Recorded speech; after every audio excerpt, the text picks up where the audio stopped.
Croeso i chi heno I Dywyn y Meirionnydd a'r cyfarchiad cyntaf heno wrth reswm yw dymuno blwyddyn newydd dda I bob un ohonoch chi. Y calennig sydd ni ar eich cyfer chi yw mai dyma'r amser y byddwch chi'n gallu gwylio dechrau canu, dechrau canmol o hyn allan. Yn yr rhaglen heno, mi fydda i'n cael cyfle I adnewyddu hen gyfeillgarwch ac ymweld unwaith eto ag ardal Mary Jones a'i Beibl. Mae'r adeg yma o'r flwyddyn yn atgoffa ni bob amser mai braint y Cristion yw cario'r Crist gydag i'r talp newydd o amser sy'n cael ei gynnig iddo. Yn ein hachos ni 1996.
Mae amser I bob peth, medde'r pregethwr, ac mae trai y llanw'r môr bob amser yn atgoffa dyn o hynny. Fe ges I gyfle yn Nhywyn I adnewyddu cyfeillgarwch ar parchedig Myrddin Jones. Fi oedd yn genhadwr yn yr India am flynyddoedd ac yn ynwynidog yn Nhrawsfynydd a Bryn Crug ger Tywyn. Mae Cristion yn credu nad ydi amser dim ond rhan o dragwyddoldeb ac mae'r Crist sydd yn frenin ar bob peth, yn frenin ar amser hefyd. Ac mae o yn nid yn unig yn mynd yn ôl i'r gorffennol. Dyna dim maddeuant yn ydy dad wneud y gorffennol. Ac nid yn unig mae o'n y presennol yn cymdeithasau ni. Ond mae hefyd yn mynd i'r dyfodol. A disgyblion yn mynd I chwilio am gorff Iesu Grist. Ac angel yn deud wrthyn nhw, fi aeth o'ch blaen chi I Galilea, dydy o ddim yma, mae o wedi mynd o'ch blaen chi. A dwi'n credu fod o yn mynd ymlaen o'n blaen ni i'r flwyddyn newydd. A'i fod o fan honno yn disgwyl amdano ni yn y flwyddyn newydd.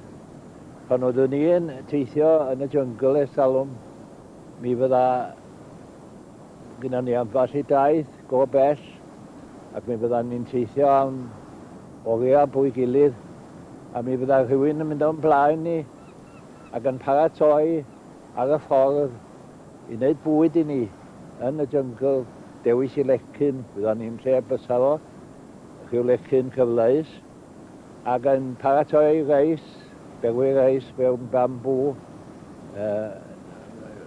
bambŵ fflat, torri cricol yn y bambŵ, neu cafn ohonyn nhw, a berwi reis yn hwnnw, ac wedyn dipyn o gyrru efo fo, a mi fydda'n cael pryd ar y ffordd, paratoi'r ffordd I ni, paratoi I ni ar gyfer yr adeg a bydda'n ni wedi blino ac isio gorffwys.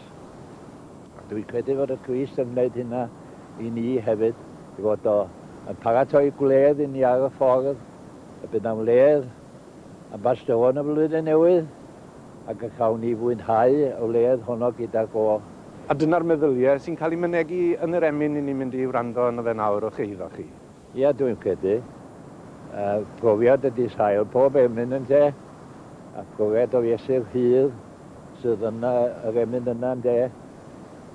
Fod y Crist ym mhob man, a'i fod o'n mhob amgylchiad mewn bywyd, os fedrwn ni weld o yn yr amgylchiad hwnnw'n de.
Os dilynwch chi'r afon dysynu o Dywyn, heibio i Fryn Crug a Chraig y Deryn a Chastell y Bere, feddwch chi i gwmwd Llanfi Hangel y Pennant.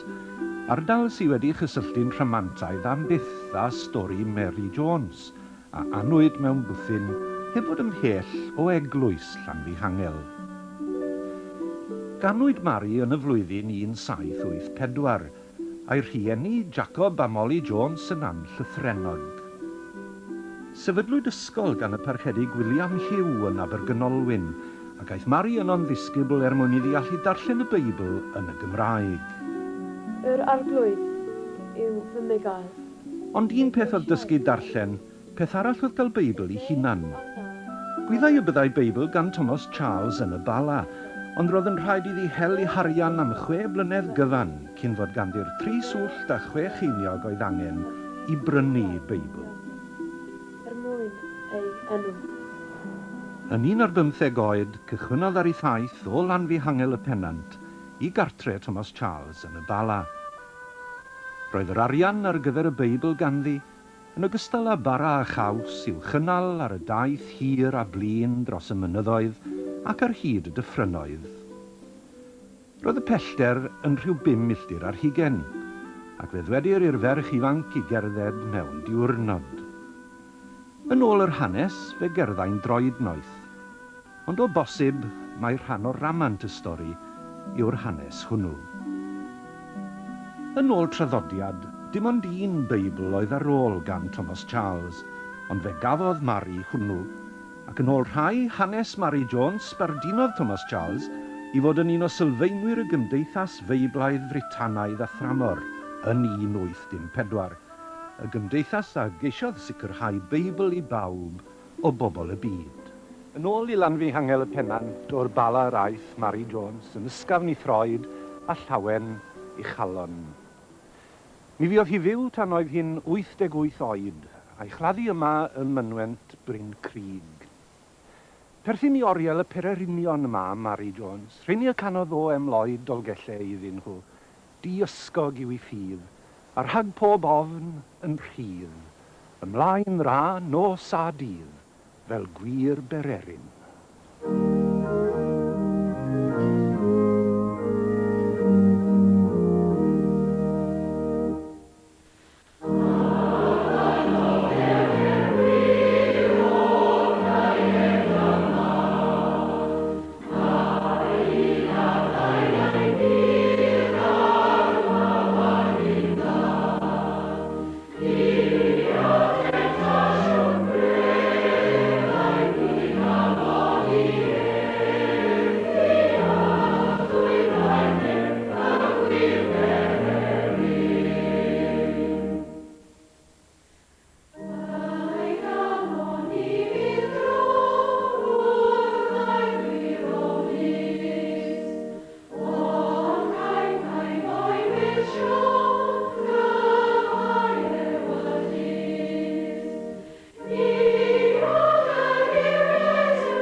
Pan o'n i'n arfer byw yn Sir Feirionydd, mi roedd yr wythnos sy'n cychwyn heddi yn arfer cael ei galw'n wythnos weddio dechrau'r flwyddyn.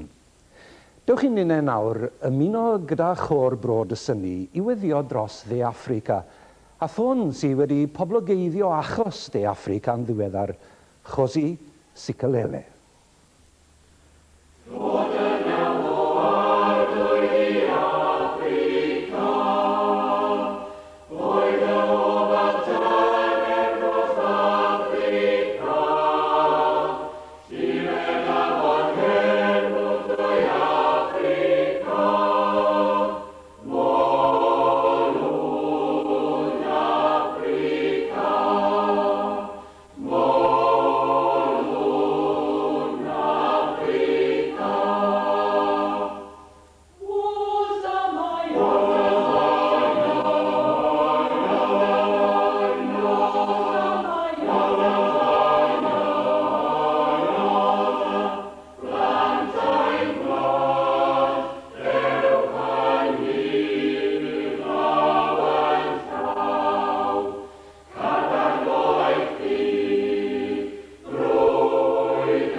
Pan ddes i wna bod y gyntaf, roedd Emyr Jones newydd ddechrau ni swydd fel trefnydd mudiad ffermwyr ifanc Meirionydd. Ac fe gychwynodd y gynllun, fe oedd yn fodd ymhen amser i eangu tipyn ar orwelion ieuenctid Sir Feirionydd. Oedd yn dilyn erchyll yr rhyfal, amser yr rhyfal pan oedd pethau wedi bod yn drwg. A mi ges i'r ymdeimlad adeg hynny o atgasedd ffiar tuag at cenedl gyfan. Nid yr almaenwyr fel milwyr, nid yr almaenwyr fel dynion, ond dynion, gwragedd a phlant. Mi oedd gen i ryw atgasedd ofnadwy tuag atyn nhw, fel cenedl gyfan. A byddais i nôl i Gymru a setlo lawr i fywyd bob dydd fel petau. Mi oedd yr atgasedd ma'n dal yna o hyd. Ac o'n i'n teimlo fel rhywun oedd yn proffesu fod yn Gristion, bod rhywbeth anghywir yn hyn o beth, bod o ddim yn iawn bod yr atgasedd yma fel darn o concrit i fewn i rhywun. A mi benderfynais i, os o'n i'n ceisio gwneud rhywbeth, a dyna be oedd yr adduned gwreiddiol hwnnw yn dechrau'r 60au wedi. Pan o'n i'n gweithio fel trefnydd clwbiau ffermwyr ifanc Sir Feirionydd. Penderfynu yma o'n i'n ceisio cael pobl ifanc Meirionydd a phobl ifanc o'r Almaen at ei gilydd fel ar ymweliadau cyfnewid. Ar un o'r teithiau yma, wy'n gwybod i chi fod ar fws gyda arweinydd yr ieuenctid o'r Almaen, ac o'ch chi'n mynd trwy ardal arbennig ac mi darodd rhywbeth y ddau ohonoch chi'r un pryd. Wel do, yn rhyfedd iawn, Hans Roder oedd enw'r dyn, fodd arweinydd y grŵp o'r Almaen, ac oedden ni'n cydeithio ar y bws o Reiffel i le o enw Vianden. Ac ar y ffordd, digwydd sylwi ar arwydd St Wits, 19 km. A mae fi'n dweud, St Wits, just fel yna. A peth ola ni eisiau gwneud oedd sôn am y rhyfal oedd y dyn yma gwmpas yn un oed â fi. A dyma yn gofyn i mi, do you know St Wits? Nag dwi'n mynd nabod St Wits, mae fi wedi bod yna, meddwl fi. When were you there? A mae fi yn ystod y rhyfal, y peth ola ni eisiau sôn amdano fo. A mae yna'n ei flaen fel mae yr Almaenwyr, when during the war. A dyma fi'n ystyried, a mae fi'n dweud, o wythnos ola yn Chwefror, 1945. I was also in St Wits during the last week of February 1945, meddwl fo. A mae'n gofyn, swn i'n hoffi mynd yno hefo fo, dranwydd, mond yn un dau. A mi eithon ni mewn car i St Wits. A na lle oedden ni fel dau gadfridog. Y nail wedi bod yn gorpral, a llall wedi bod yn sardiant. Ac o'n ta'n dweud, dyma lle oedden ni yn amddiffyn y bond yma yn fan hyn. A fi'n dweud, a dyna lle oedden ni yn y goedwig gan draw, yn ymosod o'r chor yna. Yn llythrenol, mae yna bosibilrwydd mawr bod ni wedi anelu gwn y naill at y llall yn 1945. Ers hynny, mae Hans Roder wedi aros ar yr eilwydd yma sawl tro.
holl alluog a thragwyddol Dyw, ffynhoned y goleuni ni ddiflanna, a'r cariad ni dderfydd, tywys ni yn dy drigaredd drwy'r flwyddyn newydd hon.